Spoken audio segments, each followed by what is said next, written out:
Greetings, this is Doc Ock coming to you live and direct from Black Facts Headquarters Central today with another installment of Doc Ock at noon and 9, bringing you the latest and the greatest from the Pan-African realm. Yes, bringing it all right to you, into your living room, your house, your abode, wherever you happen to be living in whatever mode.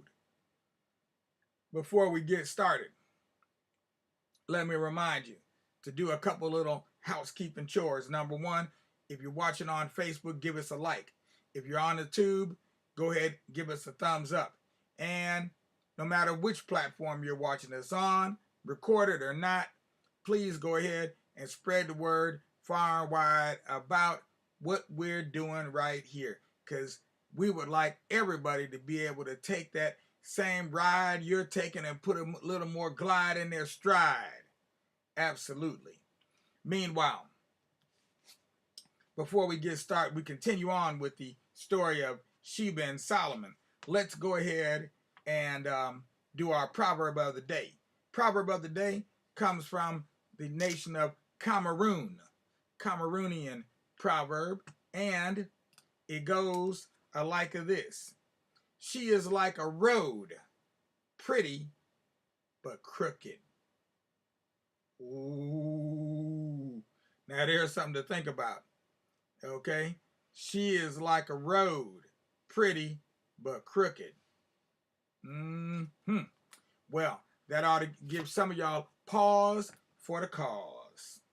In the meanwhile, let's go ahead and continue on with our story, reading from the book, The Queen of Sheba and Her Only Son, Menelik.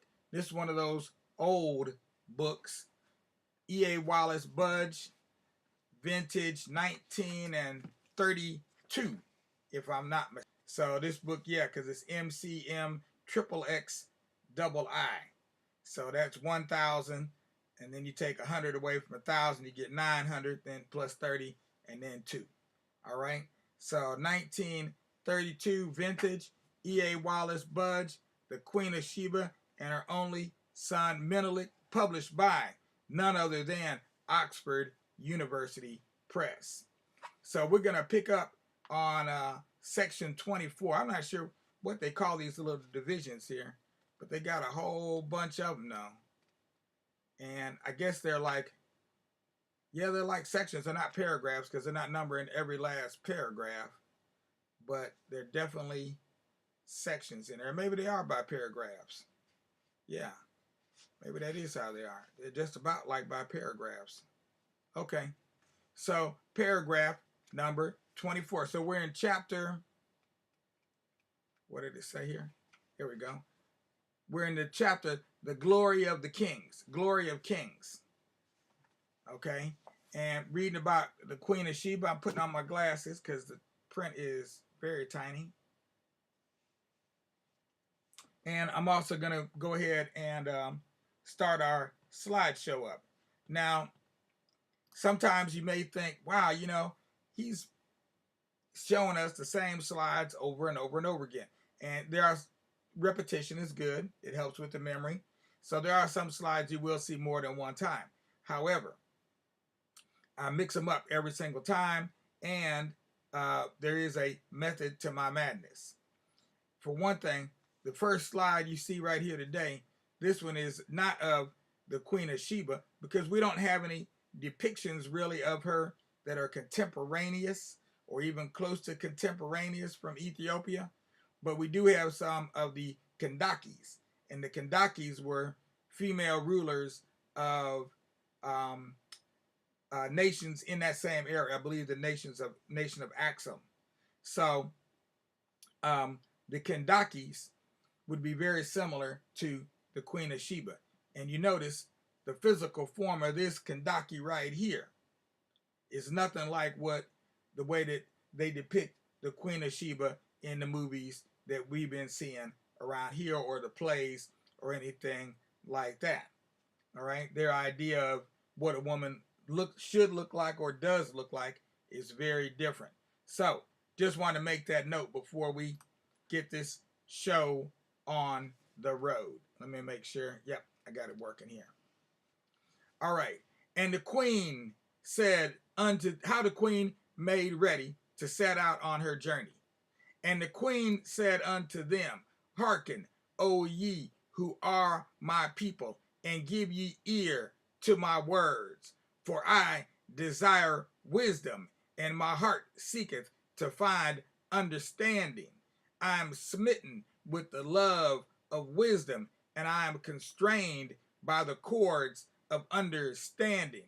For wisdom is far better than treasure of gold and silver, and wisdom is the best of everything that hath been created on the earth. Now under what under the heavens shall wisdom be compared? It is sweeter than honey, it maketh one to rejoice more than wine, and it illumineth more than the sun, and it is to be loved more than precious stones, and it fatteneth more than oil, and it satisfieth more than dainty meats, and it giveth a man more renown than thousands of gold and silver. It is a source of joy for the heart, and a bright and shining light for the eyes, and a giver of speed to the feet, and a shield for the breast, and a helmet for the head, and chain work for the neck, and a belt for the loins. It maketh the ears to hear, and hearts to understand.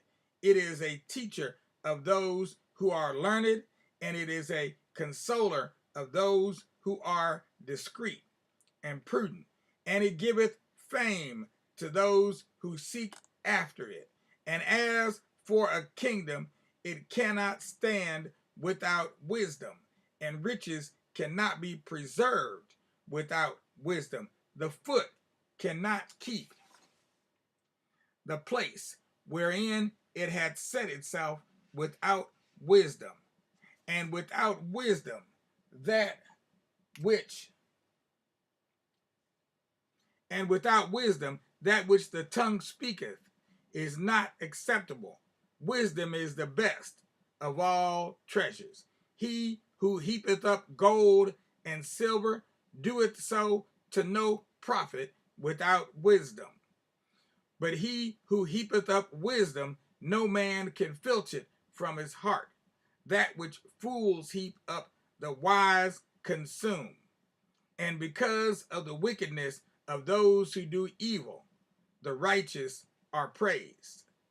And because of the wicked acts of fools, the wise are beloved. Wisdom is an exalted thing and a rich thing.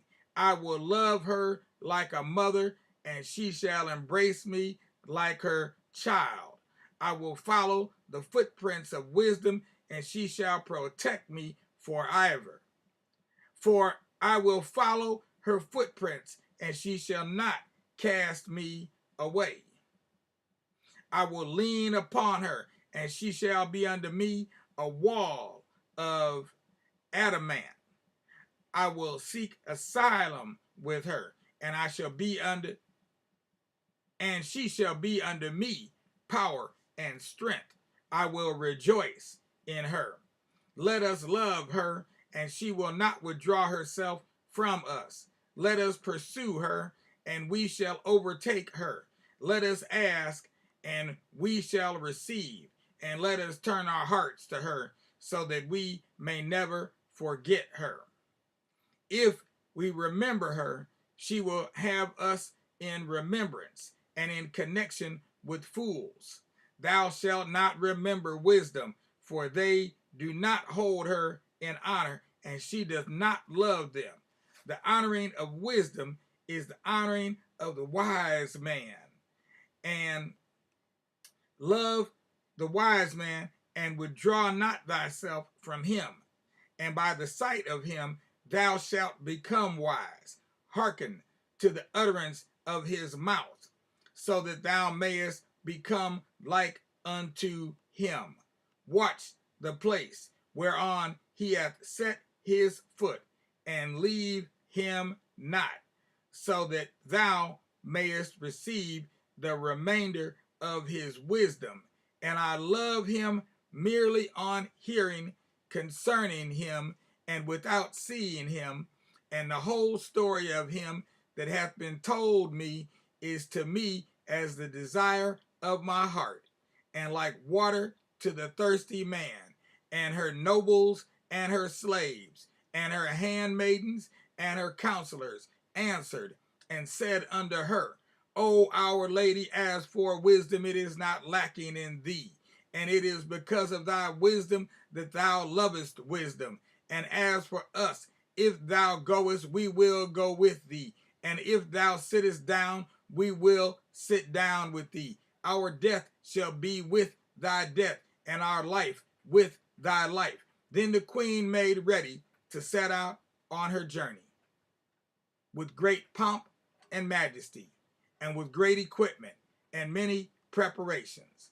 For by the will of God, her heart desired to go to Jerusalem, so that she might hear the wisdom of Solomon, for she had hearkened eagerly. So she made ready to set out, and 797 camels were loaded, and mules and asses innumerable were loaded. And she set out on her journey and followed her road without pause, and her heart had confidence in God. How the queen came to Solomon the king. And she arrived in Jerusalem and brought to the king very many precious gifts, which he desired to possess greatly. And he paid her great honor and rejoiced. And he gave her a habitation in the royal palace near him. And he sent her food both for the morning and evening meal, each time 15 measures by the cori of finely ground white meal, cooked with oil and gravy and sauce in abundance, and 30 measures by the cori of crushed white meal, wherefrom bread for 350 people was made, with the necessary platters and trays, and 10 stalled oxen, and 5 bulls, and 50 sheep, without counting the kids, and deer, and gazelles, and fatted fowls, and a vessel of wine containing 60 garot measures, and 30 measures of old wine, and 25 singing men, and 25 singing women, and the finest honey, and rich sweets, and some of the food which he himself ate, and some of the wine whereof he drank. And every day he arrayed her in 11 garments, which betwixt the eyes. And he visited her, and was gratified. And she visited him, and was gratified. And she saw his wisdom, and his just judgments, and his splendor, and his grace, and heard the eloquence of his speech. And she marveled in her heart, and was utterly astonished in her mind, and she recognized in her understanding, and perceived very clearly with her eyes how admirable he was. And she wondered exceedingly because of what she saw and heard with him, how perfect he was in composure, and wise in understanding, and pleasant in graciousness, and commanding in stature. And she observed the subtlety of his voice, and the discreet utterances of his lips, and that he gave his commands with dignity, and that his replies were made quietly and with the fear of God. All these things she saw, and she was astonished at the abundance of his wisdom, and there was nothing whatsoever wanting in his word and speech, but everything that he spake was perfect. And Solomon was working at the building of the house of God, and he rose up and went to the right and to the left, and forward and backward. And he showed the workmen the measurement and weight and the space covered by the materials. And he told the workers in metal how to use the hammer and the drill and the chisel. And he showed the stonemasons the angle, measure, and the circle, and the surface measure. And everything was wrought by his order. And there was none who set himself in opposition to his word, for the light of his heart was like a lamp in the darkness, and his wisdom was as abundant as the sand. And of the speech of the beast and the birds there was nothing hidden from him. And he forced the devils to obey him by his wisdom.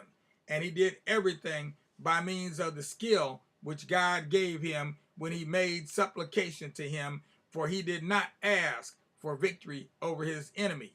And he did not ask for riches and fame, but he asked God to give him wisdom and understanding, whereby he might rule his people and build his house and beautify the work of God and all that he had given him in wisdom and understanding. So I think we're gonna break right about there and return on the morrow. Yeah, we'll return on the morrow. Let me see, how far can we go?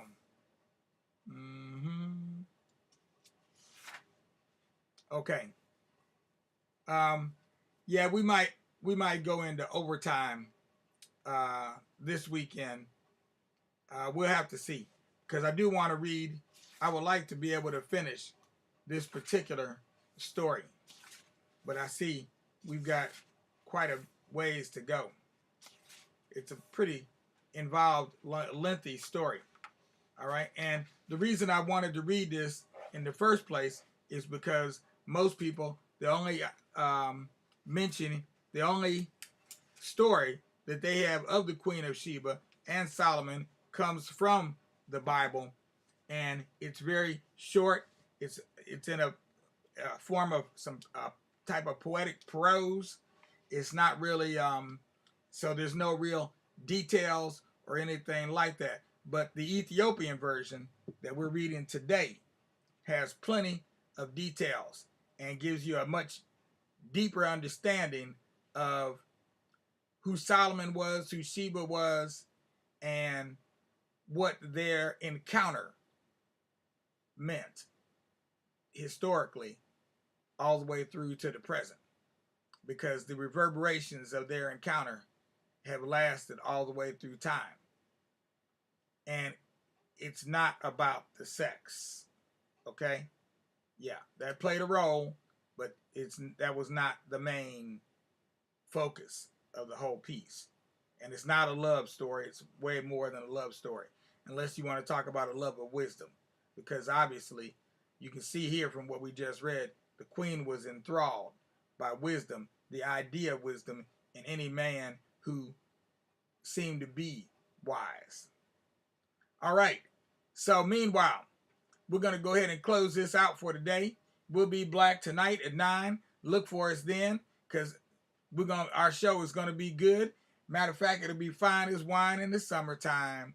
And don't forget, tonight we will be continuing on with our story of Abraham Anabal, which is a related story to the one we're reading today. This month we're focused on Ethiopia and the 129th Earth Day of His Imperial Majesty, conquering line of the tribe of Judah, King of Kings, Lord of Lords, conquering line of the tribe of Judah, His Imperial Majesty Haile Selassie.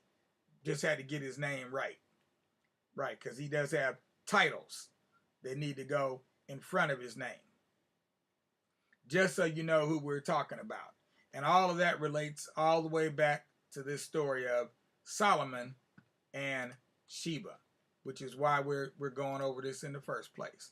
All right, so don't forget to do the needful. Give us a like if you're looking at us on Facebook. If you're watching us on YouTube, on our Tubular Black Facts channel, make sure to go ahead and give us a thumbs up. And of course, go ahead and subscribe. Hit that subscribe button below if you're on YouTube. If not, just go ahead and make a donation from Facebook.